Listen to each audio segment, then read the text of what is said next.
مال دولت سے دوائی تو ہم خرید لیں گے، لیکن شفا، مال و دولت سے دوائی لے سکتے ہیں، شفا، اگر مال و دولت سے ہی بندے کو شفا ملتی تو مالدار لوگ دنیا سے کبھی بھی نہ جاتے۔ مال و دولت سے ہم دوائی لے سکتے ہیں، شفا، مال و دولت سے کتاب خرید سکتے ہیں، علم، مال و دولت سے اچھا بستر لے سکتے ہیں، لیکن نیند، کہ مال و دولت سے ہماری ضرورتیں تو پوری ہو سکتی ہیں، لیکن مال و دولت سے ہم سکون کے اسباب لے سکتے ہیں، سکون اور اطمینان نہیں لے سکتے۔ مال اور دولت سے ہم دستار خرید سکتے ہیں، عزت نہیں خرید سکتے، بلکہ مال و دولت تو اکثر جھگڑوں کا سبب بنتا ہے۔ مال وراثت پر بھائی آپس میں لڑتے ہیں، قتل و غارت تک پہنچ جاتے ہیں۔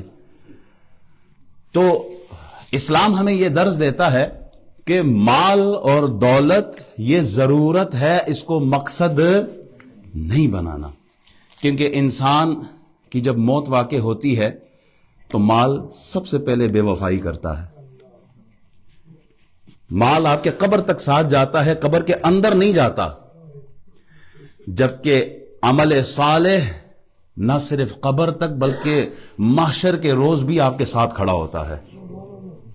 عمل صالح آپ کا وہاں بھی ساتھ دیتا ہے۔